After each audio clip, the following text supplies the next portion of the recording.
You're watching ATN, where we don't do news, we just talk entertainment. Share and subscribe. Hey guys, welcome to Entertainment Talk Nation. This is Rob.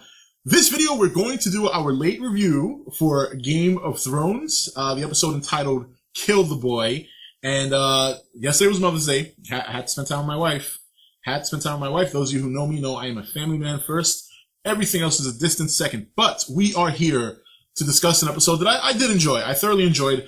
I'm still waiting for some of this payoff from this build-up, and I think it's coming soon now that Stannis is finally marching south, heading towards Winterfell. And starting there, let's go out of order here. I want to start there because Jon Snow made a decision that obviously is not very popular with the Night's Watch, and that is to try and make peace with the wildlings. And you know what? It makes perfect sense. The White Walkers are coming. The wildlings want to be south of the wall, you know, and this conflict has gone so long that the Night's Watch, the guys of the Night's Watch, can't even fathom the thought of trying to make peace with them. And they brought up some excellent points. A lot of their men died. A lot of their comrades died. But, you know, the same thing happened to the wildlings. It's no different. And I'm sure the wildlings are going to feel the same way. But it's amazing that, you know, it seems like Jon Snow's the only one who can really see the bigger picture. And maybe that's because he's been on both sides of the wall. Maybe it's because he spent time with the wildlings and realized they're not as wild as most people think they are. And of course, being a crow, he is very much aware that, hey, you know, this is my vow, so and so, even though he's broken them numerous times. So, you know, it's not a popular decision. It's a little concerning because there are people in the Night's Watch that do not like Jon Snow. And this decision he made is only going to make matters worse for him. So I'm hoping that it works out in the end, but this is Game of Thrones. It's not always the case. But I like where his head's at. And I like that the title of the show was the very line that he received from the older Targaryen, telling him, you know, kill the boy and become a man. Make the decision. You're the Lord Commander. So I'm very interested to see how that's going to play out, because on one end, it could play out very nicely. The wildlings get what they want. The armies, the two form together to fight off the White Walkers from ever making any leadway into the realm. And all is good and well. But, again, that's not how it happens. Now, Daenerys is another big deal in this episode because we see that she is dealing with the loss of Ser Barristan. Obviously, Greyworm is very injured, and it was very touching to see him confess that he was afraid to not be able to see Daenerys's, I'm gonna say her handmaiden, because I always forget her name, and it's a very nice name too. I know it starts with an M, but you know what it is. I don't think I can pronounce it. Every time he says it with this thick accent, but you guys know who I'm referring to, and it was very touching because the Unsullied are not looked at that way. They're not, when you think Unsullied up to this point, you think that these guys are ice cold, callous killers that are just trained from day one to fight, not feel emotion, and you can see that Greyworm has warmed up to her and has become very fond of her. Despite the fact that he cannot perform due to what happened to him when he was a child, there's a very special bond there, and it's very nice to see. I gotta be honest, it's very, very touching to see that. From Daenerys' standpoint, she's got a lot of decisions to make, and she's made a couple in this episode. Obviously, utilizing her dragons to instill fear in the old masters. In fact, one of them getting roasted and eaten by the dragons, which was a great scene. There's a lot of dragon stuff in this particular episode, which was very cool. We always talk about how we don't get to see enough of them. We got to see a good portion of them in this episode, and that was a fantastic scene. The special effects were just incredible. Definitely really sold that.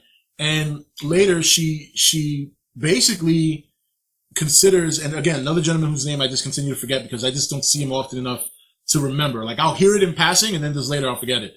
But obviously, she's considering him a suitor as a potential husband to try and bring the you know, I guess the nation, for lack of a better term, together, and also finally agree to open up the fighting pits.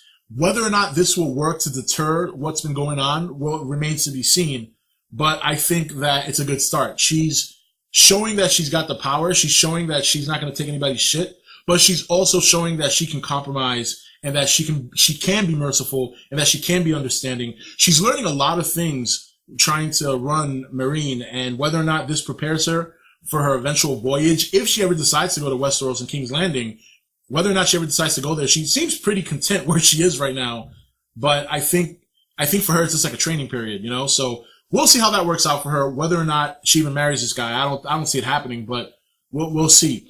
So, I mean, those are like, for me, the two big things that took it out of the episode was what's going on with Daenerys as well as what's going on with Jon Snow, big factors. Now, in Winterfell was very interesting because the scene with Ramsay, Sansa, Roose at the table, and then Theon being there, it was almost very interesting because on one hand, I almost felt reminded of what Sansa used to go through with Joffrey. But on the other hand, I don't think Ramsay did it to really antagonize her. I think he did it to try and show off because that's how Ramsay is. Ramsay's just he's a little nutcase. I don't think he intentionally tried to, make her feel. I think he was trying to impress, hey, look what I did to your old, buddy that used to be, used to have a name, a high name, or whatever the case may be. Now he bows to me because I'm the man. It's almost like he was trying to flex his swag. And obviously she was not impressed. Theon, is very, very, I mean, he belongs to Ramsay. There's no other way to put it. And I was a little bit nervous about Ramsay's girlfriend taking her to the kennel. I felt multiple emotions here. The first thing I felt was a little bit nervous that something was going to happen to her. The second thing I thought is that she had one of her direwolves and she was genuinely trying to make peace. When I saw Theon in there, I'm like, oh shit. So, and, that's another cycle. That woman, Ramsay's girlfriend, that's another cycle right there. There's two psychos. So, but Sansa has back there. She has. There are people telling her the North never forgets. I mean, it's almost like now that she's back at Winterfell, everyone in the North is getting revved up. It's almost like they're charging up to do something. And, Roose is obviously very much aware that Stannis is marching on him. But if Bolton doesn't think for 1 second that the other North houses will not join Stannis to take over Winterfell, he's got another thing coming. And he's not going to get the help from the Lannisters. So that's going to be interesting to see how that plays out. That's what I'm looking forward to a lot. That battle heading into Winterfell, how that's going to turn out. A lot of good stuff going on. A lot of good stuff. At the end of the show, we see, Jorah and we see Tyrion still making their voyage. And, now we get a little bit more of a look at the whole grayscale condition, how they shipped them off to this place, which we learned a couple of episodes ago when we were learning about Stannis' daughter. And, very, very scary kind of people. I mean, they look like stone almost, and you can't let them touch you. I'm assuming you can't let them touch your skin. Tyrion got touched in the leg, but his clothes were on. He was fine. But it's kind of sad to see that Jorah got infected. And, Jorah, even though he started off as a spy, he did turn around and commit himself to Khaleesi at the time. Now, obviously, Queen Daenerys. And, whether or not he gets healed from this, I don't know. It sounds like that's not something that happens very often. Stannis' daughter was the exception. Plus, Stannis, we learned a couple of episodes, went through high hell to get help for his daughter. Because as stone cold as he seems, he obviously loves her very much. So I thought it was a solid episode. It's still a build-up, and it's going a little bit slower than I would like personally. But I think the payoff is going to be major. I think the payoff is going to be huge. And, I failed to mention Brienne and Podrick. Obviously, Brienne sending a message to Sansa. Other people sending messages to Sansa. Leave the candle in the window at the highest tower or whatever. There are people there brewing to get the Boltons out. And the Boltons have to know this. I mean, they know about Stannis, but they seem oblivious to the fact that there are houses ready to take them down. I think Roose thinks just because he's the Warden of the North that that's it, set in stone. But I think he's got another thing coming. I think he's going to lose a very, very tough battle, eventually coming down the road. So, but I'm looking forward to next week's episode because we're going to get a little bit of Arya, or I'm hoping a lot of Arya. It looks like she's going to start her assassin training, which I'm looking forward to. I've always liked Arya's character. So it's going to be nice to see her get the proper training because I think she's going to be a kick-ass assassin, but we'll see. But a solid episode. It's progressing a little bit slower than I would like, but nonetheless, I'm still very much entertained by these episodes. I'm loving the build-up, and I'm excited for the payoff. Anyway, guys, that's it for this review. This is Rob signing off for ETN, where we don't do news, we just talk entertainment. Take it easy. Thank you for watching ETN. Don't forget to comment, share, and subscribe. Join the nation's Facebook page to meet other subscribers or visit ETN's Facebook page and Twitter page. Links for all are in the description.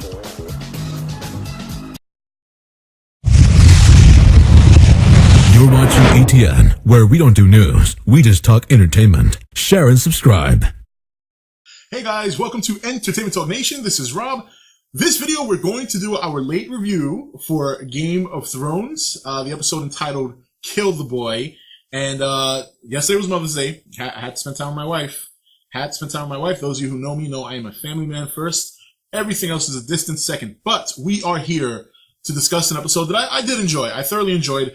I'm still waiting for some of this payoff from this build-up, and I think it's coming soon now that Stannis is finally marching south, heading towards Winterfell. And starting there, let's go out of order here. I want to start there because Jon Snow made a decision that obviously is not very popular with the Night's Watch, and that is to try and make peace with the wildlings. And you know what? It makes perfect sense. The White Walkers are coming. The wildlings want to be south of the wall, and this conflict has gone so long that the Night's Watch, the guys of the Night's Watch, can't even fathom the thought of trying to make peace with them. And they brought up some excellent points. A lot of their men died. A lot of their comrades died. But, the same thing happened to the wildlings. It's no different. And I'm sure the wildlings are going to